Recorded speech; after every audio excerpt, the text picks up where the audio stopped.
Krishna, Hare Hare Ram, Hare Ram, Ram Ram, Hare Ram, Hare Ram, Ram Ram, Hare Krishna, Krishna Krishna, Hare Hare Ram, Ram Ram, Hare Krishna, Krishna Krishna, Hare Hare Ram, Ram Ram, Hare Krishna, Krishna Krishna,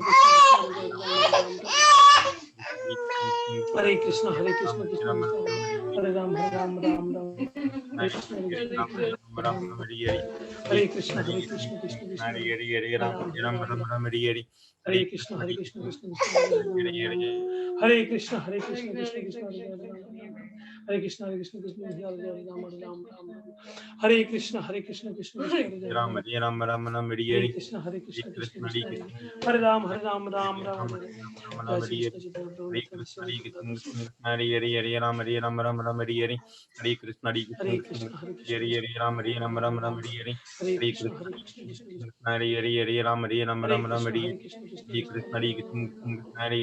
Ram, Hare Ram, Ram Ram, Hare Krishna, Hare Ram, Hare Ram, Ram Ram, Hare Krishna, Hare Ram, Hare Ram, Ram Ram, Hare Krishna, Hare Ram, Hare Ram, Ram Ram, Hare Krishna, Hare Ram, Hare Ram,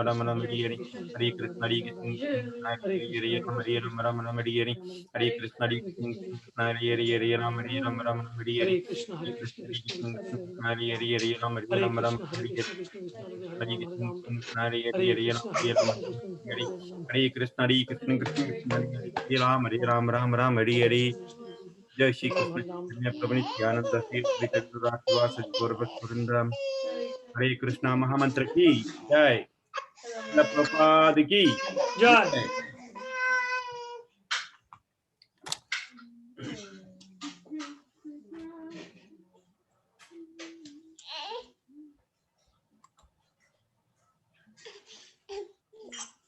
Hari Bol. He is going to sing today? Yeah, Barsana Prabhuji. Barsana, Mithil and Krishna. Oh, okay. Go ahead. He is not singing, he is crying. That is singing actually, that is Kirtan. Yes. Hare Krishna Prabhu, Dandavat Pranam. Hare Krishna Mataji, Dandavat Pranam, Algo Srila Prabhupada.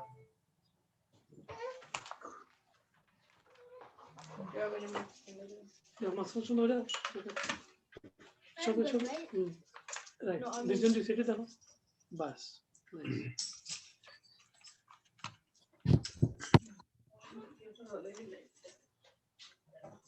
Shall I start, Prabhuji? Yes, please go ahead. Namayam Vishnu Padaya Krishna Prasthaya Bhutala Shrimate Pataka Shamini Namo Acharya Padaya Krishna Nitai Kripa Pradayane Gaurapata Jamadayane Gaurapamatayane Namo Vishnu Padaya Krishna Prasthaya Bhutala Shrimate Bhakti Vedanta Shamini Namine Namaste Saraswati Devi Gauravani Pracharine Nibhisasya Shunyavadi Pashyati Dashatayane Shri Krishna Chaitanya Prabhu Nityananda Shri Advaita Shri Guru Bhaktivinoda Hare Krishna, Krishna Krishna, Hare Hare, Hare Rama, Rama Rama,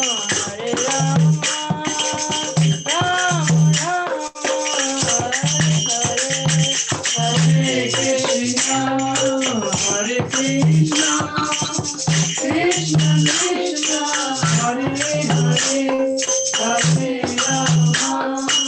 Hare Rama, Rama Rama, Hare Hare, Hare Krishna, Krishna Krishna, Hare Hare, Hare Rama, Rama Rama, Hare Krishna, Krishna Krishna, Hare Hare,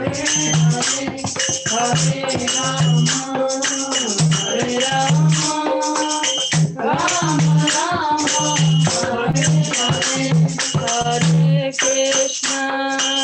Hare Krishna, Krishna Krishna, Hare Hare, Hare Rama, Rama Rama, Hare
Nam Sankirtan ki jai. Srila Prabhupada ki Jai. jai. Thank you very much, Prabhu. Thank you, Mataji.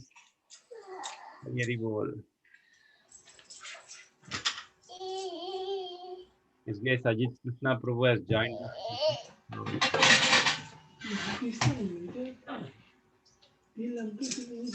Hare Krishna, Ajit Krishna Prabhu, Dandavat Pranam, all glories to Srila Prabhupada. Please accept my humble obeisances.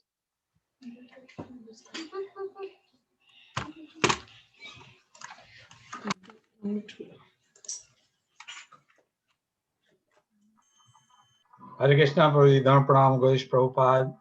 All glories to Srila Prabhupada, Dandavat Pranam Prabhu. Hare Krishna Prabhu, Dandavat Pranam. Hare Krishna, Prabhuji, Dhamma Pranam, Jai Prabhupada. Prabhuji, Dandavat Pranam, all glories to Srila Prabhupada. Dhamma Pranam, Mataji, Hare Krishna. Hare Krishna, Prabhuji, Dandavat Pranam, all glories to Srila Prabhupada. Jai Hare Krishna, Mataji, all glories Prabhupada, Dhamma Pranam. Hare Krishna, Prabhuji, Dandavat Pranam. Jai Shri Prabhu. Jai Hare Krishna, Prabhuji, Dhamma Pranam, Gaudish Prabhupada. Jai Hare Krishna, Prabhu, Dandavat Pranam, all glory to Srila Prabhupada. Jai Hare Krishna, Dhamma Pranam, Gaudish Prabhupada. Jai.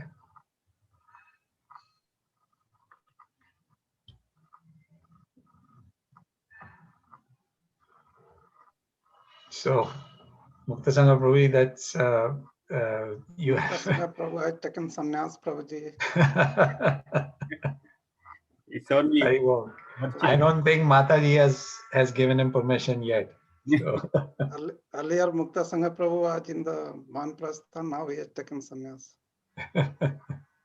It's only appearance, Prabhu. I'm good at drama. So. It looks very good. It looks good, Prabhu.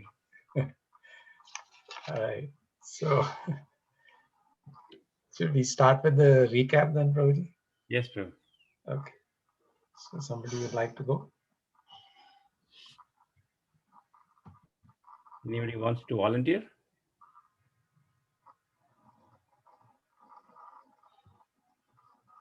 We read 65 to 69, I think. Yes, and then we discussed through 65. So today we're going to discuss 66 onwards.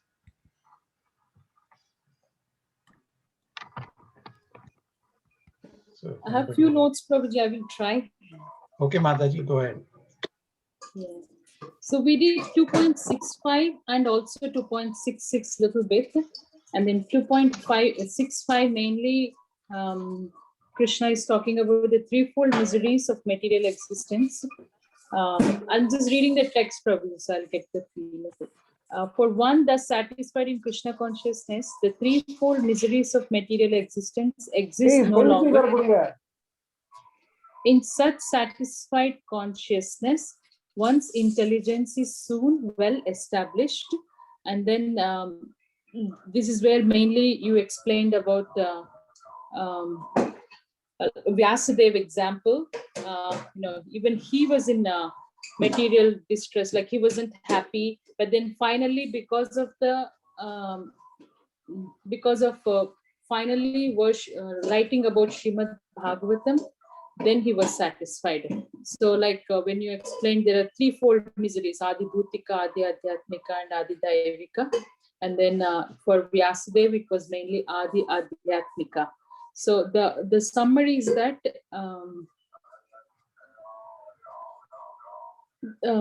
like all the material things are very temporary. It does not last long, and that's why that will only give happiness for some time, because these material things are temporary. And so what Krishna is saying in this verse is mainly don't go for the temporary, but then otherwise you will be stuck in the threefold miseries. And then finally he said those who don't go into the material, then their intelligence will be established. So he's assuring here that like just like how it happened to Vyasadeva. And then also you gave us an example of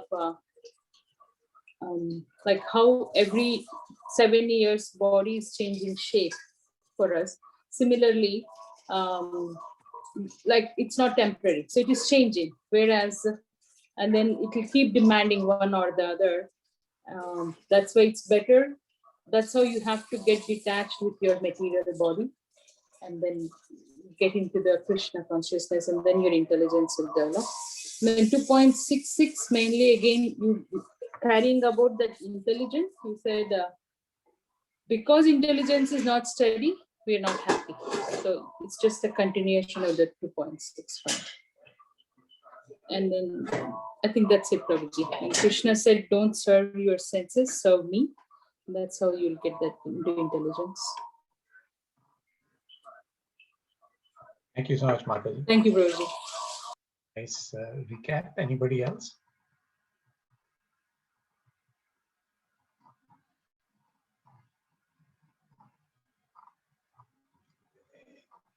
Anybody else would like to share their realizations, thoughts?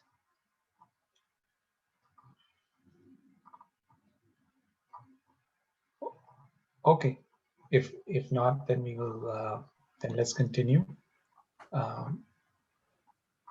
So today we'll read from 66. So let us recite 66, 67, and 68.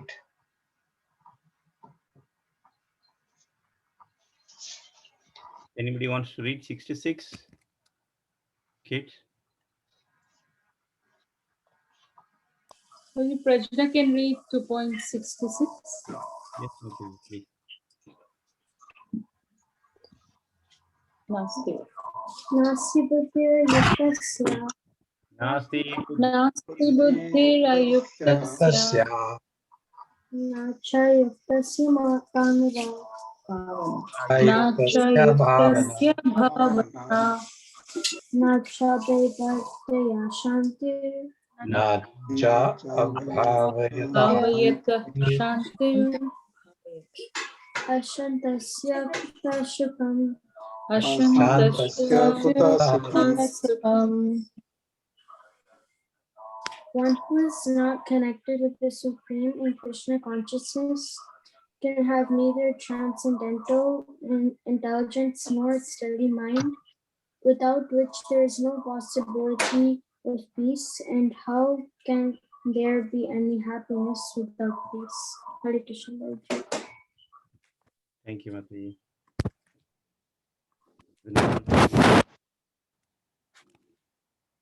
Indriyanam Krishna. Indriyanami manonu Which verse are we doing, Prabhu? Sorry. 2.67. 67. Yanmano no vidhiyate. Yanmano no vidhiyate tadasya harati pragnam tadasya harati pragnam vayurnavam vambase. vayurnavam ivambasi. As a stream flows a boat on the water, even one of the roaming senses which the mind focuses can carry away a man's intelligence. Thank you, Brinda. Anybody else? Yagu Prabhu, you want to try? Okay, Ji. Hare Krishna Ji. Hare Krishna. 2.68.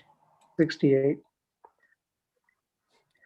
Tasmat yasya mahabaho Tasmadhyasya mahabaho nigrihitani sarvasa nigrahani sarvasa indriyani indriyatridebhyas indriyani tasya prajnat prastita. Tasya prajna pratisthita. Translation: Therefore, O mighty armed, one whose senses are restrained from their objects is certainly of steady intelligence. Thank you, Hare Krishna. Hare Krishna. Krishna Prabhuji. Hare Krishna. Krishna Prabhu. Should I read the next one, Prabhuji?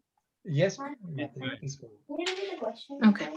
Yanisha Sarva Bhutanam Yanisha sarvabhutanam Tasyam Jagrati Sanyami Tasyam tasyam jagrati jagrati samyami. samyami Yasyam Jagrati Bhutani tasyam Tasyam jagrati jagrati bhutani. bhutani Sanisha Pashyato Mune. Tani Tanisha sapashyato pasyato Pasyato mune. mune.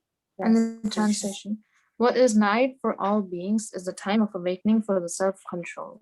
And the time of awakening for all beings is the night for the introspective stage. Thank you, Prabhuji. Hare Krishna. Hare Krishna. Anybody else recite 66? Tarun will recite, Prabhuji. Yes, Mataji. Nashti buddhi ayuktasya. Nashti bhukte ayaktasya. Nasti Nasti buddhi buddhir ayuktasya akyuktasya. Nacha yuktasya bhavana. Natashi Chayuktasya chayuktasya bhavata. bhavana. nachayuktasya Nachayuktasya bhavana bhavana. Nacha bhavayatha shantir. Na cha bhavayavata santir. shantir. Na cha bhavayata shantir. Nacha bhavayatha shantir. Ashantasya. Asantasya Kutha sukham. kutakam. Asantasya kuta sukham.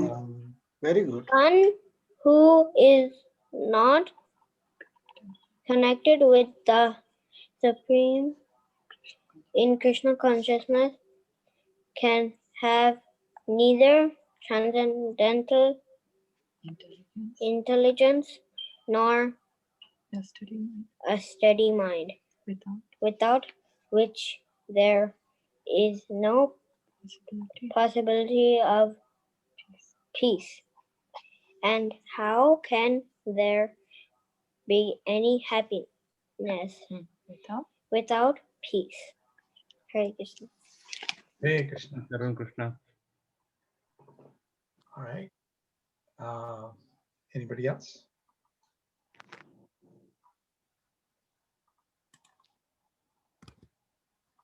Okay. So I think maybe we'll start with the discussion. Just quickly the invocation prayers. Om Agyan Timirandasya Gyanjana Shalakaya Chakshur Umminitam Yena Tasmai Shri Gurume Namaha Shri Chaitanya Manobishtam Stapitam Yena Bhutale Swam Rupa Kadamayam Dadati Swapadantikam Vandeham Shri Guru Shri Yuta Padakamalam Shri Gurun Vaishnavamscha Shri Rupam Sagrajatam Sagana Raghunathanvitam Tam Sajivam Sadvaitam Savadutam Parijana Saitam Krishna Chaitanya Devam Shri Radha Krishna Padam Sagana Lalita Shri Vishakhanvitamscha He Krishna Karuna Sindhu Dinabandhu Jagatpate Gopesha Gopika Kanta Radhakanta Namastute Tapta Kanchana Gourangi Radhe Vrindavaneshwari Vrishabhanu Sute Devi Pranamami Hari Priye Vanchakalpatarubhascha Kipasindhubhya eva cha Patitanam pavanebhyo Vaishnavebhyo namo namaha Jai Shri Krishna Chaitanya Prabhu Nityananda Shri Advaita Gadadhar Shivasadi Gaur Bhakta Hare Krishna, Krishna Krishna, Hare Hare, Hare Rama, Rama Rama, Hare Hare.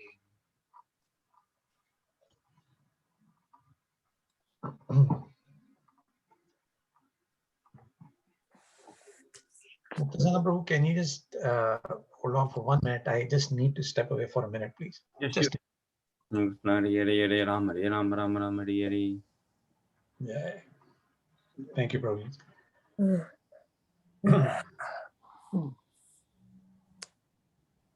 All right. So up until last time, we discussed through verse 65, and in verse 65, we had seen a very interesting point where Krishna said that for one thus satisfied in Krishna consciousness, the threefold miseries of material existence exist no longer. And in such satisfied consciousness, one's intelligence is soon established. So in 65, Krishna actually gave us the benefit of being in Krishna consciousness. Now in 66, he's telling us what happens when a person lacks that Krishna consciousness. So 65 and 66 are two contrasting verses. 65 tells us about satisfaction that one gets from being in Krishna consciousness. And in 66, Krishna says, if somebody is not in Krishna consciousness, then he lacks satisfaction. So in the translation, Krishna says, one who is not connected with the Supreme in Krishna consciousness can have neither transcendental intelligence nor a steady mind, without which there is no possibility of peace. And how can there be any happiness without peace? So this is a very, Krishna lays out a very significant and interesting set of factors that feed into each other. And it gives us the basis for how a person can actually, through Krishna consciousness, find lasting peace and happiness. Everybody's looking for happiness. And lasting peace and happiness, Krishna is making the point here, can only be found through Krishna consciousness. But how is that happening? We will focus on that today. And so at some point, Mukta Sangha Prabhu, I'll ask you if you can just give me a charge, because I have a PowerPoint slide to show. So not right now, but in a little bit. So we'll do that. So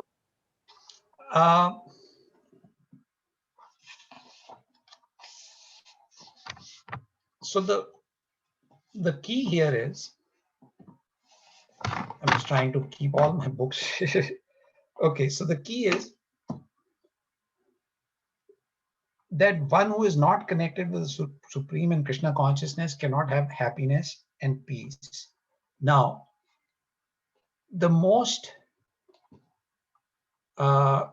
important aspect of happiness or peace is sense control. That is the very basis of not only Krishna consciousness, but if somebody is looking for happiness and peace, then that comes through following the process of Krishna consciousness. But in order to follow the process of bhakti, one has to control the senses. And so a lot of emphasis is placed on controlling senses. And we had read in the earlier verses, and we had discussed how Maharaj Amrish had engaged all his senses in the service of the Lord. And the reason he did that is because you have to serve the Lord through your senses. And if you engage all of your senses in the service of the Lord, your senses are controlled. But even if one of the senses is not controlled, it will cause the entire deck of cards to crumble. Because in text 67, Krishna says that as a boat on the water is swept away by a strong wind, even one of the roaming senses on which the mind focuses can carry away a man's intelligence. Even one of the senses. So you may control your tongue, but if you don't control your eyes, there's a problem. If you control your eyes, control your nose, control your ear, control your touch, but don't control your tongue, there'll be a problem.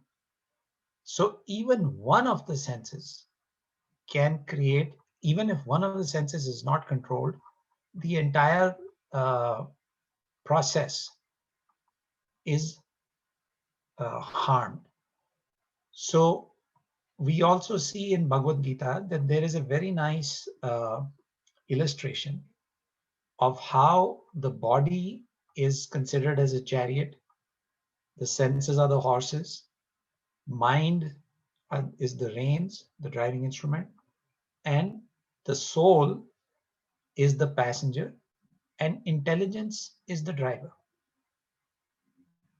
So the intelligence tells the mind, intelligence is the driver,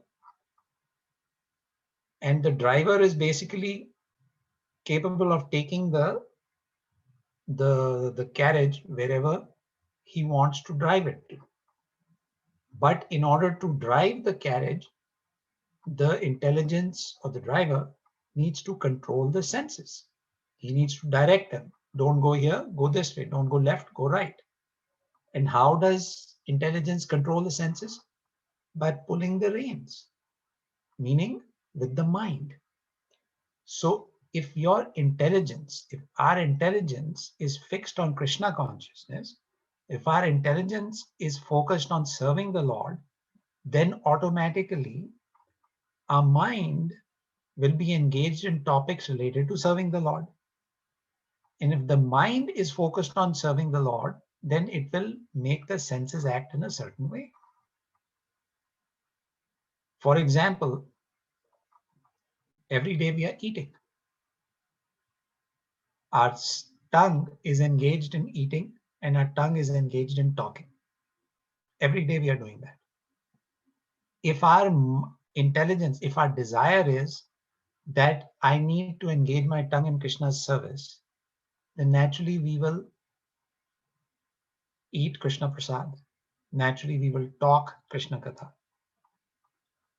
But we will not be able to do that if our intelligence is not interested in bhakti or Krishna consciousness. And our intelligence, if our intelligence is not interested, then obviously the mind will just listen to what distractions the senses get. So why is TV so popular? You turn on the TV and you have 100 different channels to choose from, which are all there to feed your senses. They're doing nothing but feeding your eyes and your ears and your tongue. They're feeding your senses with information and saying, absorb our information, listen to our channel, watch our channel. It will give you happiness. They're trying to sell you happiness by appealing to your senses, right? So senses are the main channel through which we absorb information. But if we control our senses, if we direct our senses, if we channelize our senses towards the service of the Lord, then our senses will not be interested in all the junk that you can watch on the different channels that are available on TV. So the idea is the senses have to be controlled by the mind. Mind has to be controlled by the intelligence. And the intelligence should be interested in serving the Supreme Lord. So the soul, who is the passenger in the chariot, can tell the intelligence, take me here, take me there. Meaning, take me to Krishna or take me to Maya. It is the soul that gives the direction to the intelligence. And Krishna is sitting on the chariot beside the soul as the super soul, telling us where to go. Come to me, Krishna says, Sarvadaman Parichidya Mamekam Sharanamudaya. Come to me, come to me, come to me. But the mind or the soul, instead of listening to Krishna, cannot listen to him because it is so bewildered by all the external information coming through the senses into the mind, into the intelligence, and then the intelligence is contaminating the soul and saying, you look at all this other stuff, all this material, all these material objects that will give you happiness. Don't listen to Krishna, listen to the TV channel. So that is the struggle that's going on. And so Krishna in text 66 is saying that you may think that you will be happy if you engage your senses in all these different things that are so-called, that are available to you. But Krishna is the creator of the universe. He has created our mind, he has created us, he's created our intelligence. And he's saying if one is not connected with the Supreme and Krishna consciousness, can have neither transcendental intelligence nor a steady mind, without which there is no possibility of peace. How can you have any happiness without peace? So now, Prabhuji, I'd like to just open up the presentation.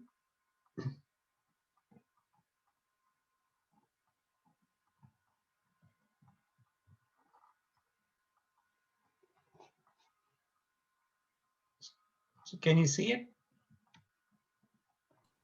No, Prabhu, I cannot. You have to share your screen. Oh, I have to share the screen. Yes. Oh, okay, got it. The Share screen.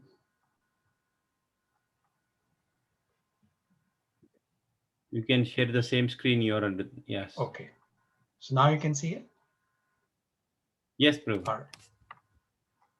So this is, I suppose you can see that there is this little structure here, right? There is a structure here. And in this structure, this is based on what we are studying in text 66. So what this structure is showing is that, let me just, one second, Prabhu, I'm just trying to get my, okay. So the structure says, right on top of the structure is happiness. That's the topmost goal. Everybody wants happiness. And Krishna is saying in this verse, the very last line of the translation says, and how can there be happiness without any peace? So if we are looking for happiness, then we also, oops.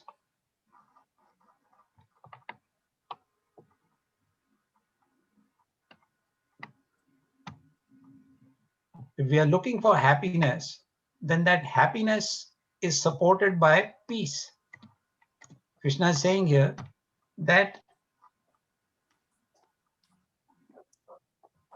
without peace, there can be no happiness. How can there be happiness without peace?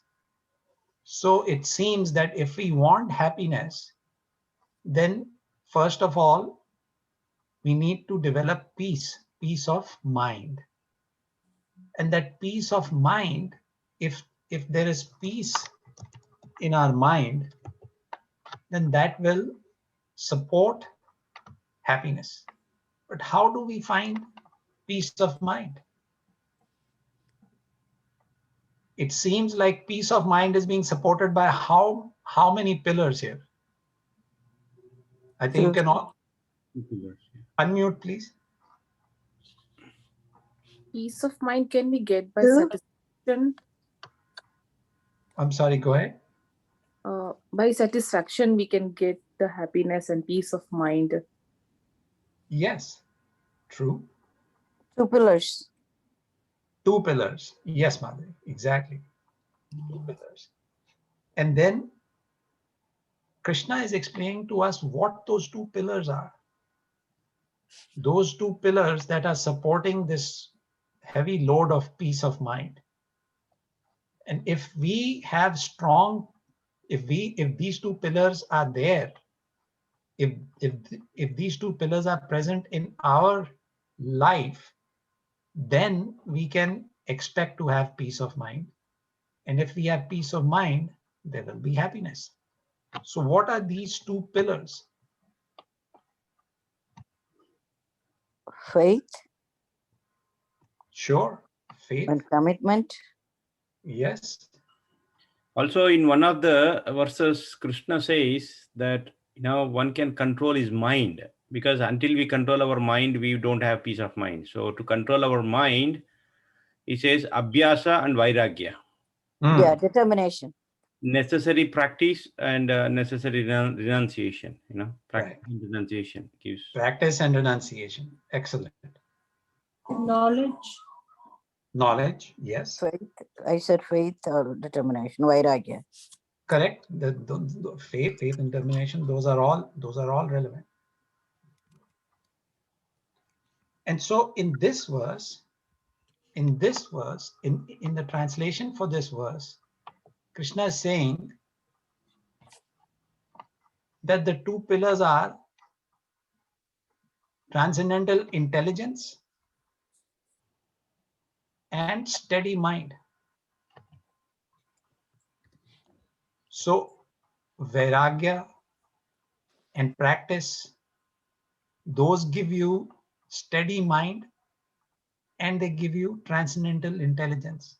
Faith, somebody said faith, Mataji said faith. Faith gives you transcendental intelligence because faith takes us towards Shastra. If you have faith, then you will be interested in reading about Shastra, then be interested in learning more about what the literatures say, what the books of wisdom say about God.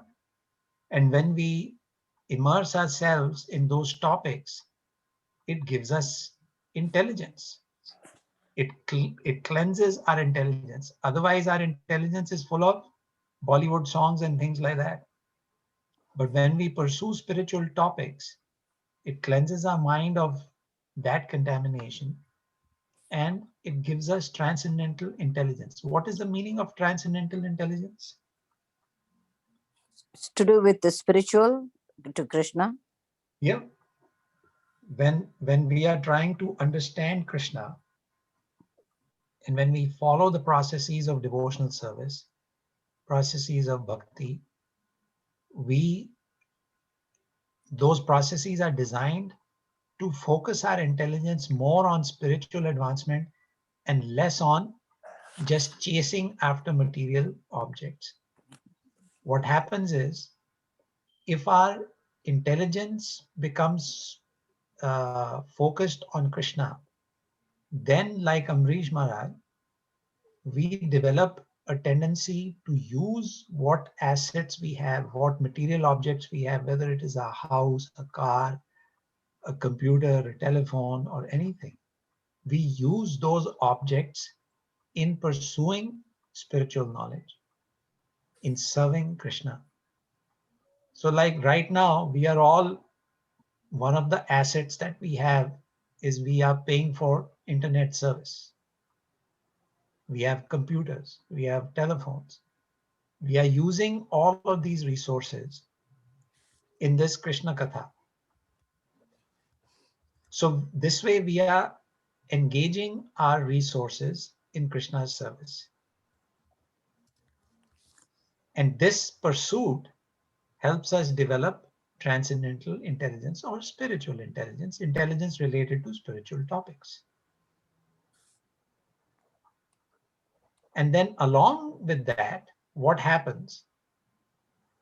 Along with that, through practice, through enunciation, through developing transcendental intelligence, and whatever practices we follow only because we have faith. We have some faith, so we follow certain spiritual practices recommended by the acharyas.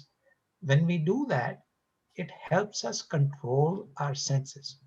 Controlling the senses means focusing the senses on activities, thoughts, pursuits, objects that can please Krishna or that can help us advance spiritually, that can help us serve Krishna, any one of these things. So when that happens, our mind is not being distracted by all these different material distractions that exist in the world. And when the distractions are reduced, our mind becomes more steady. So that is the pillar on the left. Steady mind.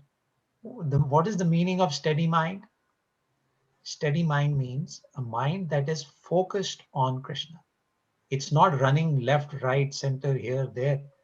Because how easy is it for us to control our mind? Anybody? Is it easy or is it hard? Of course, hard, very hard. Very hard. Yeah. Why is it hard? Just like we cannot control the wind. Yeah, exactly. So what is happening? Why is the mind being distracted? Because so many desires. So many desires.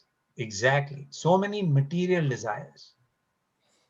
So many material desires. You see, we are in this material world. We have a material body.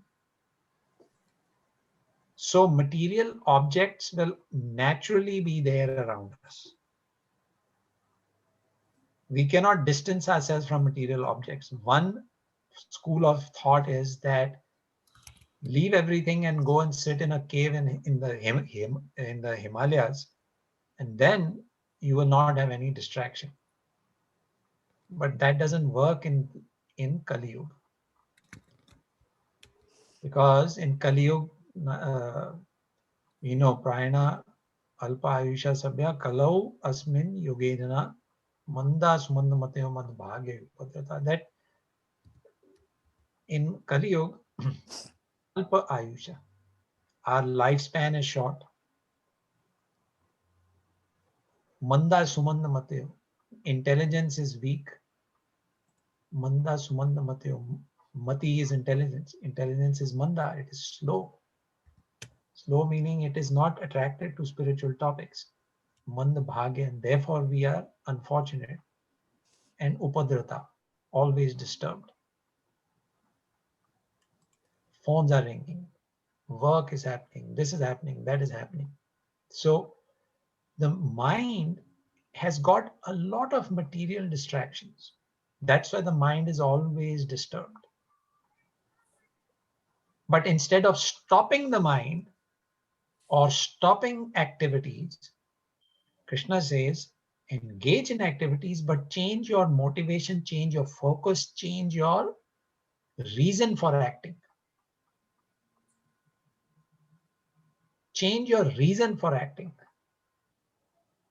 If our reason for acting becomes, I want to act to please Krishna, then we'll assess every action of ours through that particular guideline.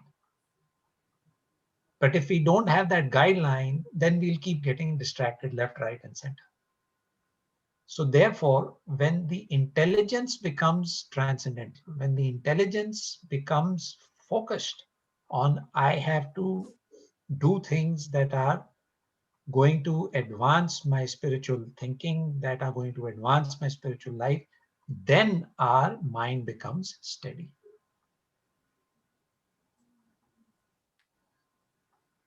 So the instruction is not to stop acting. Krishna is telling Arjuna to act. Instruction is not to stop acting. Instruction is to act, but act after assessing how is this activity going to help my spiritual progress. So then you might ask the question, well, I work in a regular job from 8:30 in the morning till 8 o'clock in the evening, 12 hours.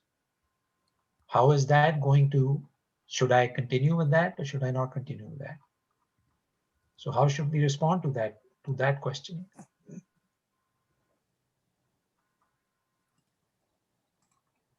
Of course, we have to continue.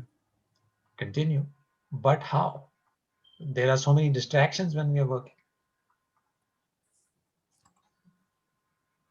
Well, you dedicate the work to Krishna, whatever you get, the fruits of the action is going to be dedicated to Krishna. Yes. The money can be spent on Krishna's service, so that is one way of looking at it. Yes. And also the money, well, you spend your money on Krishna's service, a part of it. You have to spend money to pay for your house, to pay for your car, to pay for your groceries and things like that. Those are necessary expenses. And so Krishna is saying, you work and earn the money to meet your necessary expenses. But when it comes to why am I living? What is my purpose of living? What is my purpose of buying groceries to eat, to stay alive? I mean, why do I need a house? Why do I need shelter? Why do I need clothes? What am I maintaining my body for? So when the answer to that becomes, I'm maintaining my body so that I can serve Krishna, then everything is dovetailed in the service of Krishna. right? Yes. So the bottom line becomes that when we have transcendental intelligence and a steady mind, then these two pillars support this beam on top, which is peace of mind. It helps us get peace of mind. Our mind becomes peaceful. And if our mind is peaceful, it's not running after material objects. It's running after spiritual progress. Now, when you run after material objects, what happens? Sometimes you get them. Does that make you feel happy? Yes. But what if you don't get those material pursuits? Then what happens? Well, you get frustrated and you are unhappy, and Right. anger comes in. Right. So that is the duality of this material world. Happiness, sadness, happiness, sadness. So when we are chasing material objects, there is duality. We have to be prepared. There will be happiness, there will be sadness. Happiness, will be sadness. But if we are always pursuing spiritual progress, we may not shoot from 0 to 100 in one day, but every day we are advancing. And because we are advancing, because our focus becomes advancing in Krishna's service every day or every few days or every week, we can feel that we are advancing. That gives us peace of mind. That eliminates the duality of happiness and distress. I mean, material happiness and material distress. And therefore, that peace of mind leads to happiness, lasting happiness. But this entire structure of happiness coming from peace of mind coming from transcendental intelligence, and transcendental intelligence coming from steady mind, all of that will not be in place if we don't have this base block here. So what is this base block? This base block is the main thing that keeps everything going. And this main block is Krishna consciousness. Mm-hmm. The bedrock of happiness, or the foundation for happiness, peace, which is supported by peace of mind, which is enabled by a steady mind, which is enabled by transcendental intelligence, all of this is supported by the process of Krishna consciousness. If we take away this base of Krishna consciousness, the whole structure will crumble and fall down. There'll be no happiness, be no peace of mind, nothing will exist. But if the base of Krishna consciousness, if the base is there, base of Krishna consciousness is there, then the structure is in place for us to eventually experience happiness. Spiritual happiness, eternal happiness, lasting happiness. That is what this verse is saying, 66. And so then in 67, Krishna says that even if one of the senses is not engaged in Krishna's service, it will create havoc. Even if one of the senses. So the process of Krishna consciousness requires that we engage all of our senses in the service of the Lord. And then in 68, Krishna says, therefore, O mighty armed, one whose senses are restrained from their objects is certainly of steady intelligence.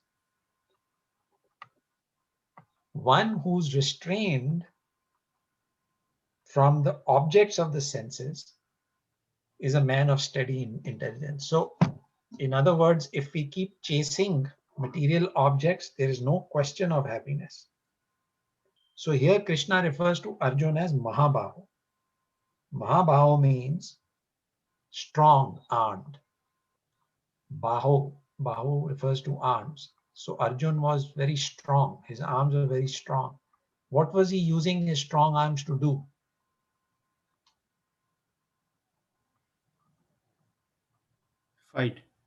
Fight to subdue his enemies, right?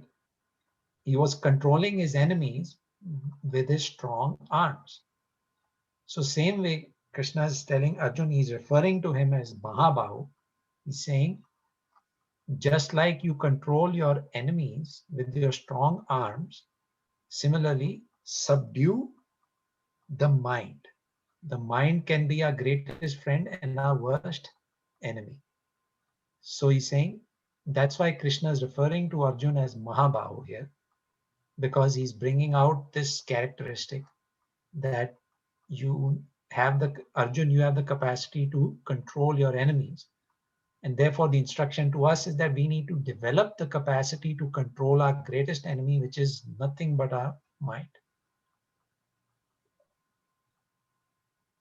And the mind can be controlled, mind can be subdued, mind can be channelized. The idea is to channelize the mind.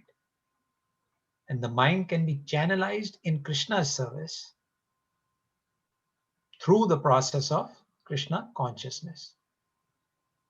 So the process of Krishna consciousness, as we know, has 9, there are 9 processes of devotional service that are recommended: Shravanam, Kirtanam, Vishnu Smaranam, Pad Sevanam, Archanam, Vandanam, Dasyam, Sakhyam, Atmanivedanam. So if we follow any of those or engage in any of those 9 processes, all 9 or 8, 7, 6, 5, 4, 3, 2, or 1, it is plenty. It is plenty. It is enough for us to develop this, to reach the stage of eternal happiness. So in other words, what is, this is happiness. I say happiness, but this should be termed as eternal happiness, lasting happiness. So what is lasting happiness dependent upon eventually from this structure?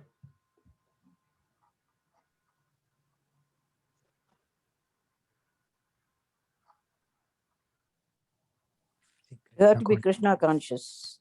You have to be attached to Krishna. Have to be attached to Krishna. It's a very simple thing. If we are attached to Krishna, we'll be happy. So this is the, so I'll stop here just so that we can open up for questions and comments.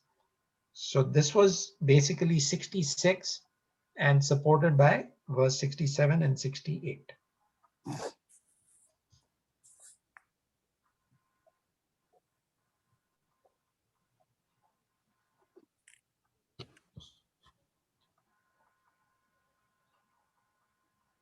So, in one of the verses, Krishna says that, even that transcendentalist who is hankering for perfection, because of this senses, even that person may fall down. Right? So, senses are so very strong that even a transcendentalist who is endeavoring to spiritual enlightenment, even he might fall down. Right? So, so basically, senses we meant here all our sense organs and sensory perceptions, right? Right.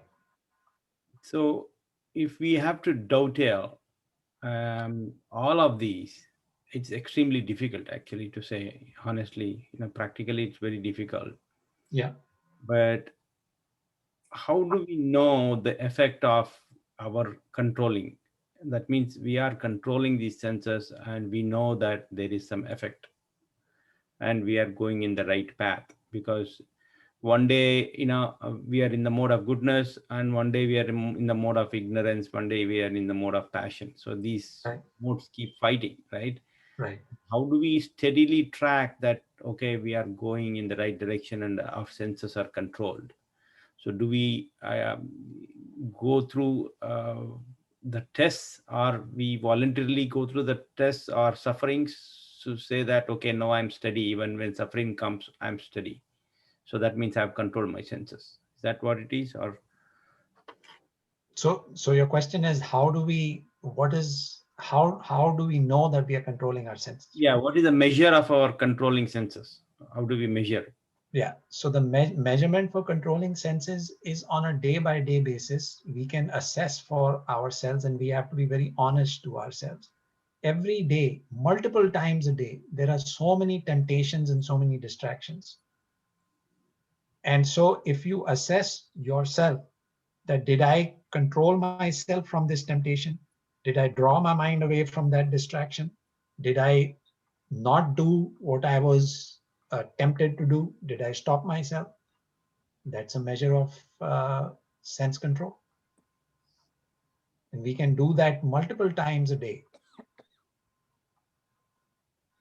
It is entirely in our hands. We are our best, actually our best judge. Yeah. So we can, and we should, actually we should assess ourselves multiple times during the course of the day and see if we are so engrossed, we may not know. So at that time, we can take the help of our companion, saying yes, that they can invigilate, yes, guide us. yes, exactly. If you are fortunate enough to have somebody with you to observe you, then definitely get their opinion. Yeah. And from time to time, what happens is that you're blessed with the shelter of a spiritual master. They can assess. They can assess every time they meet you how much advancement you have made. Yeah, sure, Prabhu. Thank you. You're welcome, Prabhu. It's a very insightful question, Prabhu. Other questions? Prabhu, Yes, Mother. you said transcendental intelligence. Why not just intelligence? Why are we calling this transcendental intelligence? Please explain. Because Mataji, you've heard the word evil genius, right? Mm. So what does evil genius mean? Muktasanga Prabhu, two people raised their hands. I cannot see from here who's raised their hands. Are you the host also, or? No, Vatsala Mataji and Prajna Mataji. That is Saujanya Mataji. They raised their hands. Okay. Yeah. You can see in the chat window too. Mm-hmm. In the participants window, if you click on participants, you can see that. Actually, my screen is, since I've got this this presentation up, it's you can stop share if you want. Okay. Vatsala Madhavi, I'll just answer your question really quick. Sure, no problem, Prabhu. Okay, so what was the question, Madhavi? So why is it called transcendental intelligence? Yeah. So you've heard the word evil genius, the term evil genius. Just intelligence, you see, intelligence, if you think about the analogy of that chariot that I was just saying, intelligence is the driver. Mm. It can control your mind and drive you to the wrong place, or it can control your mind, drive you to the right place. So transcendental intelligence, as opposed to just intelligence, means that you have made your intelligence follow the spiritual path. Otherwise, you may be very intelligent in material pursuits, and the majority of people spend the majority of their time using their intelligence to come up with different ways of sense gratification. How to make themselves happy with this new object and that new object. Let's invent this thing and let's invent that thing. We can make a lot of money. This is how intelligence is being used. But if our intelligence is used in a spiritual pursuit, if our intelligence understands that we can be truly happy only if we engage in serving Krishna, then it becomes transcendental intelligence. Then it guides you to spiritual pursuits. It guides you to eventually mold your life in such a way that we may be able to go back to Godhead at the end of this life. So that's the difference between transcendental intelligence and just plain intelligence. Thank you, Prabhu. Thank you. Thank you. Saujanya Mataji? Prabhu, can you pass me the host back? Sure. How do I? You can make me host. How do I do that, Prabhu? Do I go to secure? Participants window, and then you can right click on your or my name and make me host. Oh, got it.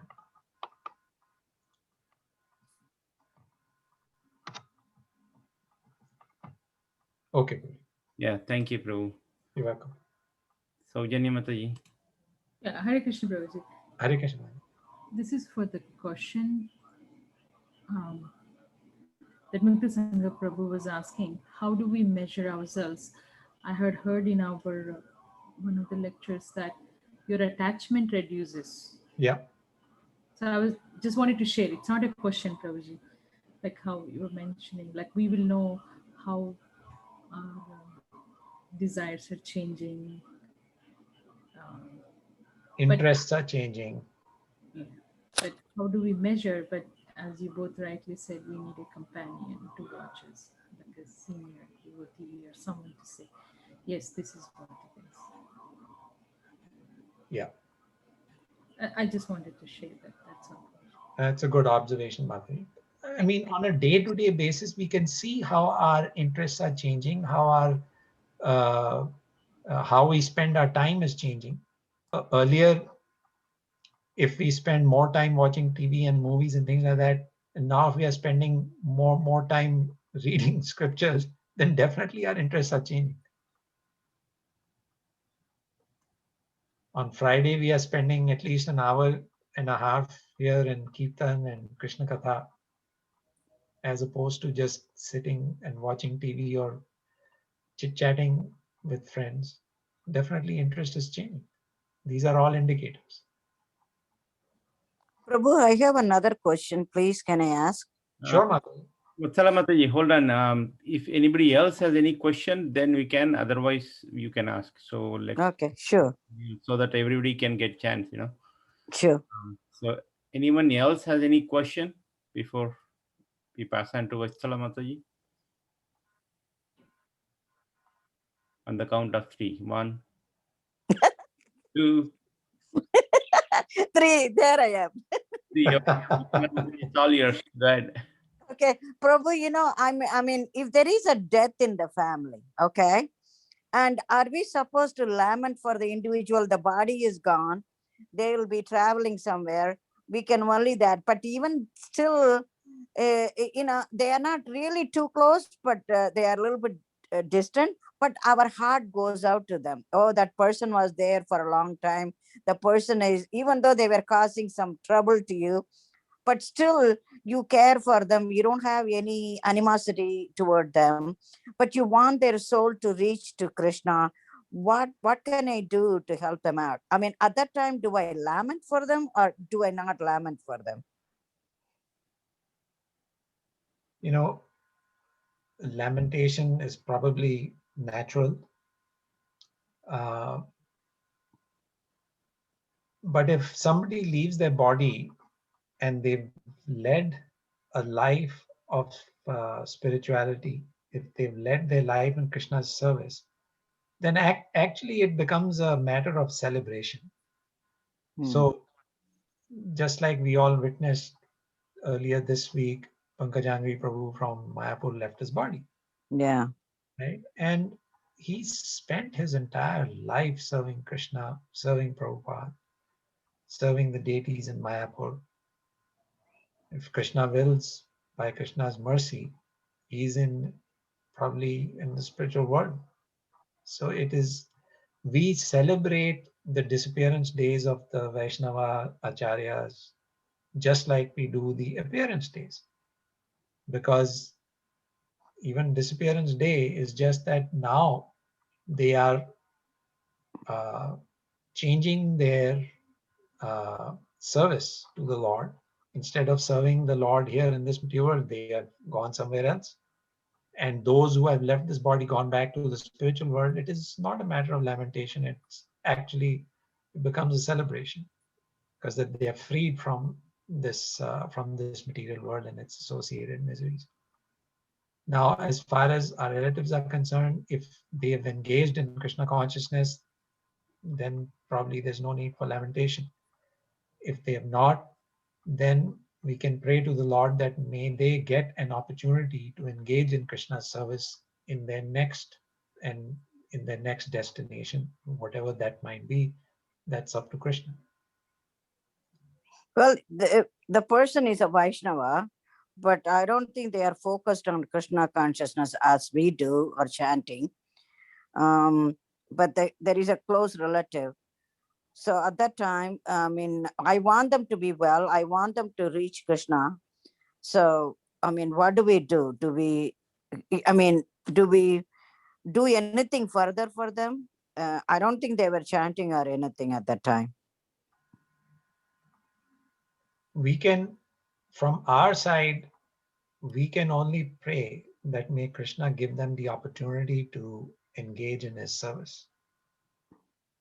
You know, we cannot, nobody can force Krishna to do anything, right?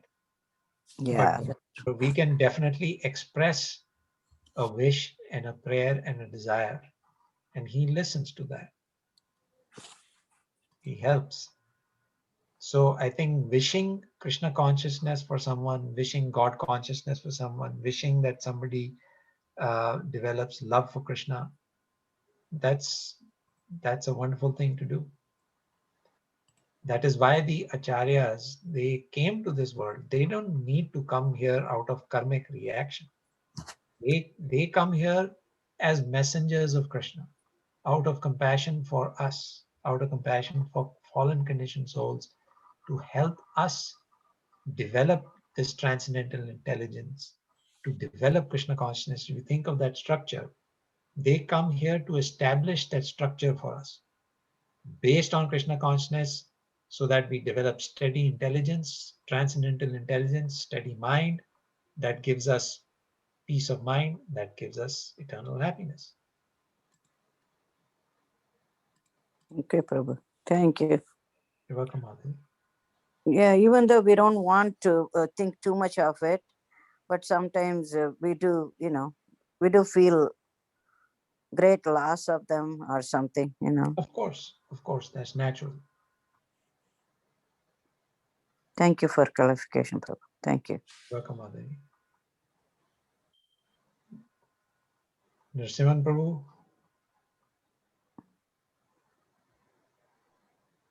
Hare Krishna Prabhuji, Dandavat Pranam. Hare Krishna, Nrsimhan Prabhu.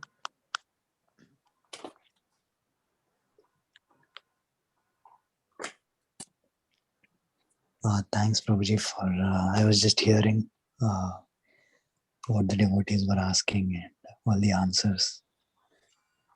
So thank you Prabhuji. I don't have any questions right now. Hare Krishna. Hare Krishna.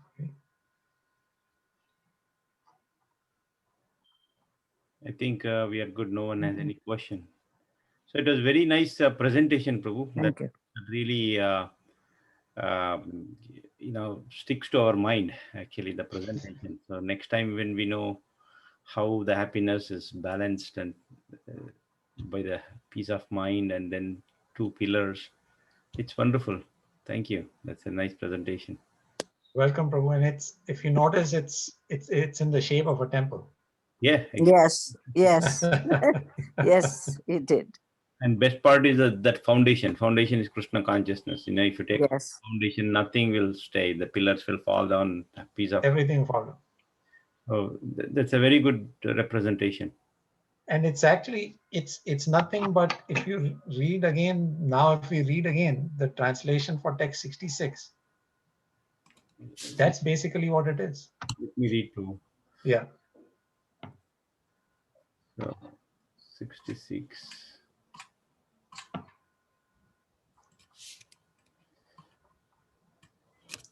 Okay. So nasti buddhira yuktasya nacha yuktasya bhavana nacha bhavayata shantir ashantasya kutasukam. One who is not connected with the Supreme in Krishna consciousness can have neither transcendental intelligence nor a steady mind, without which there is no possibility of peace. And how can there be any happiness without peace? Yes, Prabhu, wonderful. So it covered all of them. See how it's flowing so nicely.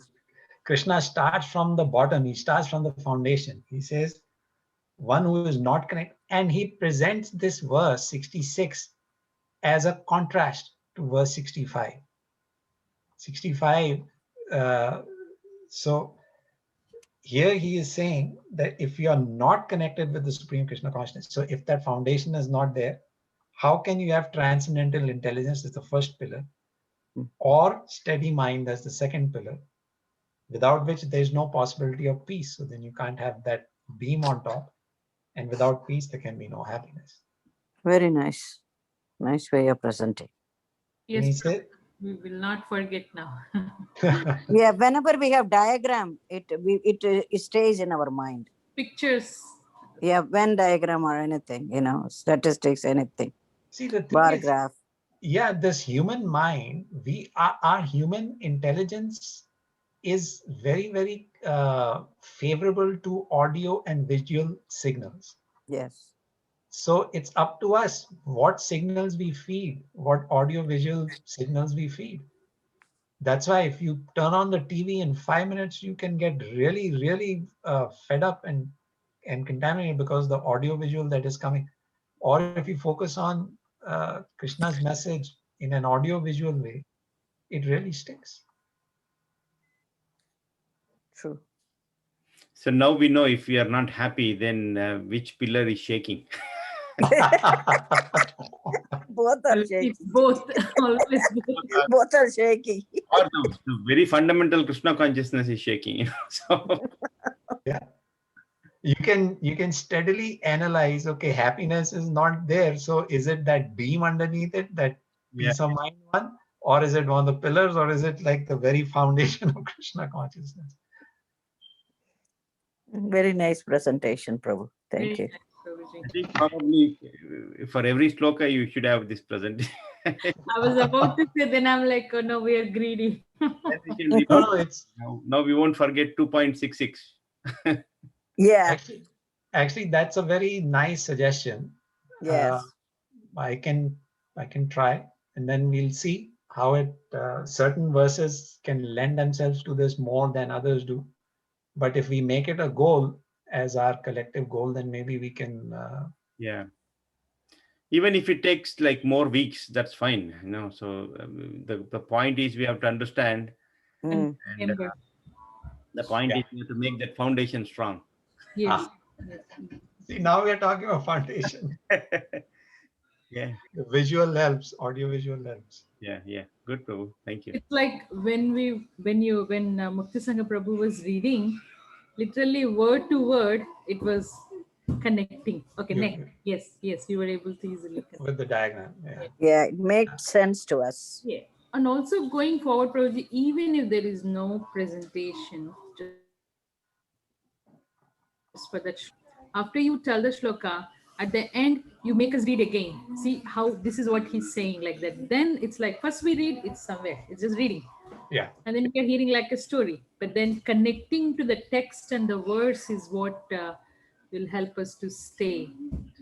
I think we should do that, Prabhuji. So you're saying, Madhuri, in the end to kind of just, to Yeah. recap it and bring it all together. Again. Okay. Yeah. Then we ourselves would be able to make a picture if there is no picture from you. Right. That's what it is. Yeah. Can make a I think you are going to try to make a picture now, a diagram. We are like a little children. Like on the whiteboard, we just write, and then we draw like diagram and flow chart. That's it. It's not, doesn't have to be very fancy also. Yeah, definitely. Thank you, Prabhu. Taking Taking the the time to do that. We'll try that. Yeah, you took time to do all that. A lot of work. It's all good, Madhuri. It's all Krishna's service. We're trying to do. Thank you. Thank you, Prabhu. All right, Prabhuji. Thank you so much. Thank you very much, Prabhu. Appreciate it. Thank you. Very nice. I have one announcement, sorry, to make. So instead of, there is a small change, instead of our Adhikadadar Prabhu's class on Saturdays going forward, because he is very busy with other sessions, so he's not able to cope up with the time. So he requested that the session to be moved to Sunday instead of Saturday. So Sunday from 8 to 8:45 or maximum by 9, so 1 hour, so that we have sufficient time. It won't go beyond 9 o'clock. So for next day, for our offices and other works, it will be easier. Okay, so it'll sharply end at 9. So it'll start at 8. So our regular session, Chaitanya Bhagavat, will be on Sundays going forward from 8 p.m. to 9 p.m. So this Sunday? Yes, from this week onwards, it will be on Sunday. So it will be 8 o'clock. Credentials, Zoom credentials, which I'll be sending on the WhatsApp group. Okay. The time will be 8 to 9 on Sundays going forward. Okay. Instead of 7:30, we're starting at 8. Instead of 7:30 on Saturday, it will be 8 to 9 on Sunday. Going Okay. for the rest of the sessions. Sure, no problem. Thank you, Prabhu. So please join. And yeah, thank you, Prabhu. Thank you so much. Thank you, Mataji. Hare Krishna. Hare Krishna. Prabhuji. Hare Krishna, Prabhu. Thanks a lot. Hare Krishna, everybody. Thank you, Prabhu. Thank you, Prabhuji. Hare Krishna. Thank you, Prabhuji. Hare Krishna. Hare Krishna, Tyaguji. Hare Krishna. Thank you, bro. Thank you, Narasimha. Hare Krishna.